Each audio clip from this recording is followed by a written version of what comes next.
E agora a gente tem um assunto muito importante para refletir com você aqui em nosso programa Bênção da Manhã. Setembro Amarelo. Trabalhar aí a prevenção do suicídio, algo tão presente no ambiente familiar e na nossa sociedade, né, Dani? É isso mesmo, Padre Camilo. Gente, é tão importante e a gente não faz ideia. Sabia que a Organização Mundial de Saúde, ela estima que 14 mil pessoas por ano se suicidam no Brasil. E olha, isso dá 38 pessoas por dia. A gente não faz ideia. E a gente precisa cuidar. Graças a Deus, esse número vem caindo, mas não é fácil não. Graças aos programas, às instituições que falam, que informam, isso vem mudando muito. É importante que a gente trabalhe com isso, porque no último dia 10, no sábado, foi o Dia Mundial de Prevenção. Então, o Setembro Amarelo é uma campanha para a gente cada vez mais cuidar disso. E sabe o que acontece? Pessoas que têm problemas mentais e não cuidam corretamente ou nem procuram ajuda, diagnóstico errado, enfim. Mas para a gente conversar melhor sobre esse tema, nossa convidada de hoje, nossa amiga, quero receber aqui. Olha, Marili, seja muito bem-vinda, bom dia. Bom dia. Tudo Obrigada bem? mais uma vez. Que bom. Vamos falar então sobre esse tema, Setembro Amarelo. Este é um mês para a gente falar sobre suicídio. E como a gente deve falar sobre isso, Marilice? Então, não deveria ser só nesse mês de setembro, né? Que é o mês comemorativo. Nós devemos falar sobre o tema, que é muito tabu, e a gente percebe que pela sociedade ele é um tema, assim, inapropriado. Mas quando a gente fala de suicídio, a gente está prevenindo alguém nesse momento de fazê-lo, de cometê-lo. Que assim seja. Né? E como falar? Falar da maneira mais clara, falar da realidade, né? Porque as pessoas, como você mesmo falou na sua introdução, alguns buscam ajuda e outros não, né? Então, o não buscar ajuda, o não falar sobre qualquer assunto que te incomoda, ele aumenta, né? Ele duplifica uma questão que você está escondendo. Então, embotar um assunto não é saudável. E falando sobre isso, né? As pessoas costumam perceber que às vezes, mas a pessoa estava tão bem, foi trabalhar, voltou, foi na família, né? A pessoa nunca falou nada sobre isso. Essas pessoas, elas dão sinais? Toda pessoa, ela tem ideação suicida, né? E tem ação suicida. Todos nós temos, algum momento da vida, uma ideia de finalizar. Ideação suicida? Ideação suicida é o pensamento. É ter o pensamento de você finalizar com a sua vida frente a um problema, certo? Certo. Mas a questão é assim, hoje as pessoas sorriem, as pessoas interpretam, a gente chama isso dentro da psicologia e da psiquiatria de facetas sociais. Mas como que a pessoa estava ontem na festa, está trabalhando, produtiva, caminhando com a sua vida e de repente a gente recebe a notícia, nossa, cometeu suicídio. Porque tem a tipologia de indivíduo, né? Não é todas as pessoas que têm transtorno mental que cometem. Tem pessoas que ela está naquele desespero, que é a impulsividade, e a leva para aquela ação suicida.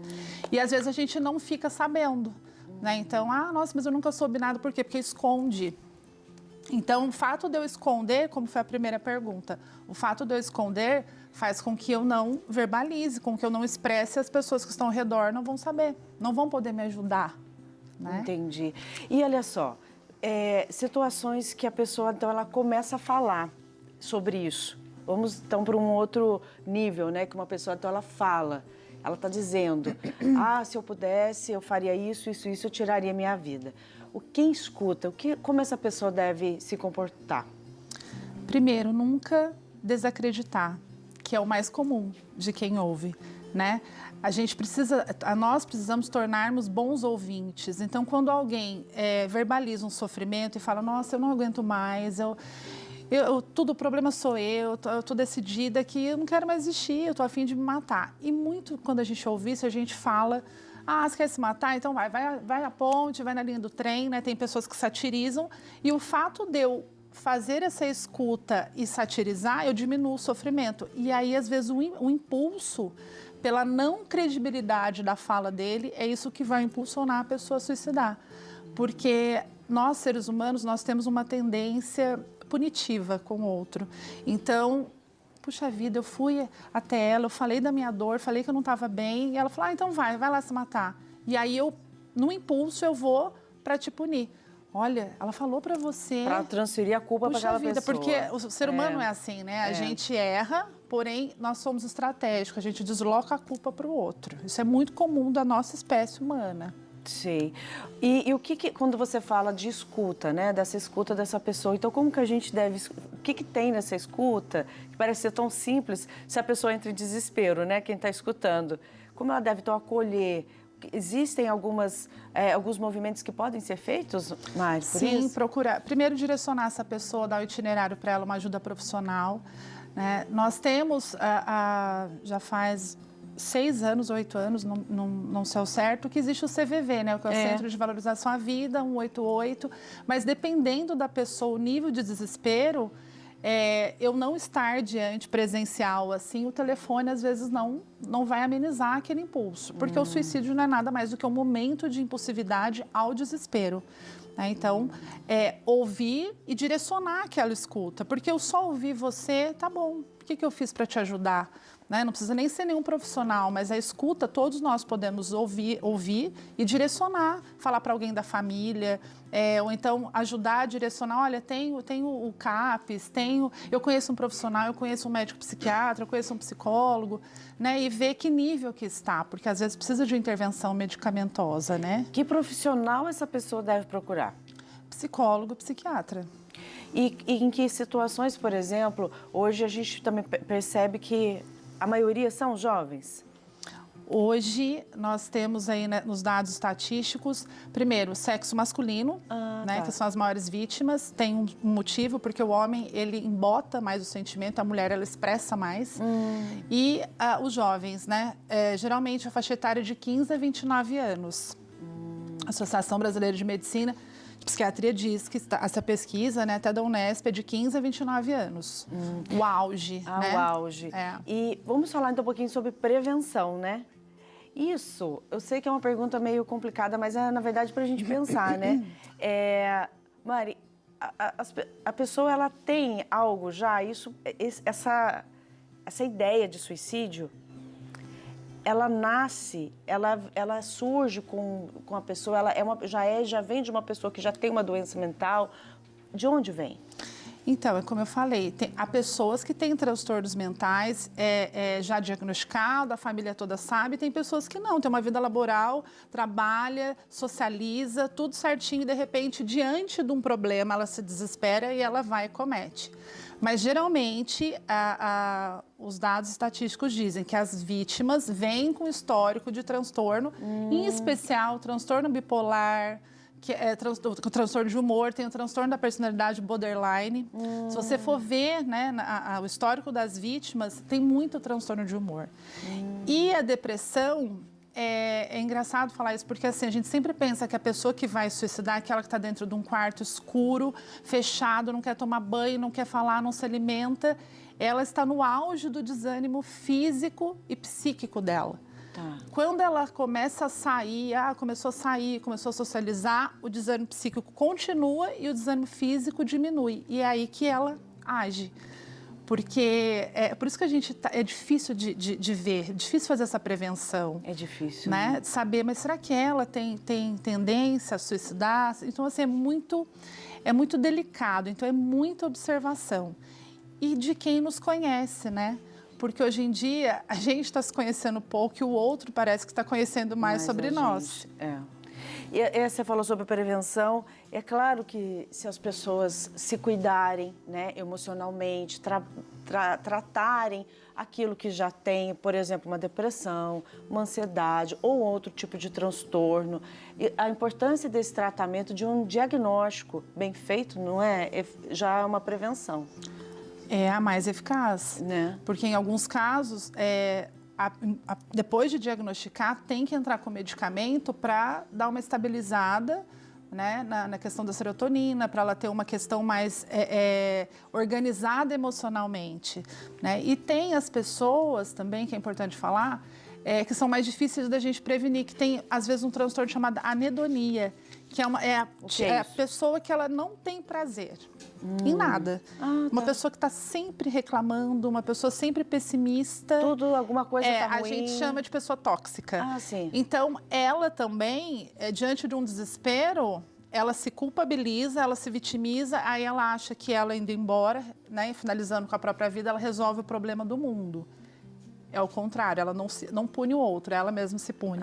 Então, essa também é uma pessoa bem difícil da gente fazer uma prevenção, né? Porque já é Porque geralmente, quando eu reclamo muito, sou muito pessimista, já é difícil do outro entrar para poder falar para mim, né? Vai tornar-se invasivo. Mas um bom diagnóstico, com bons profissionais, o âmbito familiar ali dando esse alicerce, muito difícil. O suicídio, ele torna-se ele torna-se, como é que fala? Evitável. Entendi. Né? Então, perceber, conhecer com quem você mora, conhecer com quem você trabalha, ouvir. A gente tem que ser bons ouvintes, É muito triste, né? E Muito é uma situação dos casos que as pessoas, elas vivem aquilo muito silenciosa, né? Muito silencioso dentro dela. E quando você diz, é igual o lema desse ano, né? A vida é a melhor escolha. Esse é o lema desse ano. Pra gente, todo mundo pensar, a vida é a melhor escolha. Tá difícil? Escolhe a vida. Piorou? Escolhe a vida. Tá escuro? Escolhe a vida. E, assim, essa decisão de escolha, né, Mari? Vem da saúde mental, né? Sim. Que a pessoa já tem. O X da saúde mental é você saber escolher. E a vida é feita de escolhas. Porém, se eu me conheço pouco, eu vou escolher ruim. Eu vou ter escolhas ruins para mim. E sobre o silêncio, aquelas pessoas que se silenciam são as mais difíceis, né? Eu sempre falo, existem 2 tipos de seres humanos, né, da emoção. O que explode e o que implode. Né? Então, aquele que explode, dificilmente alguém vai ver que ele não está com problema, que ele não está vivenciando algum problema. O que implode, ele põe para dentro, ele guarda e silencia. Esse é o mais difícil. E confiar, e continuar, é difícil procurar. Eu gostaria que você fizesse esse convite, sabe, Mari, para essas pessoas que estão silenciosas, estão implodindo dentro, dizendo, tendo esses pensamentos, essas ideias que não são boas, é claro, mas que você precisa procurar ajuda, porque essas pessoas, elas consideram que elas não precisam procurar ajuda, né? Aí que mora o perigo. Se rotular que não precisa, né? E geralmente quem fala que não precisa são as que mais precisam. E que não confia num tratamento, né? Esse é o maior pecado, eu acredito. Eu também acho. Porque se eu preciso, não confio, para onde eu vou? Para onde eu vou? Para onde eu vou? Eu vou para o itinerário do término da vida.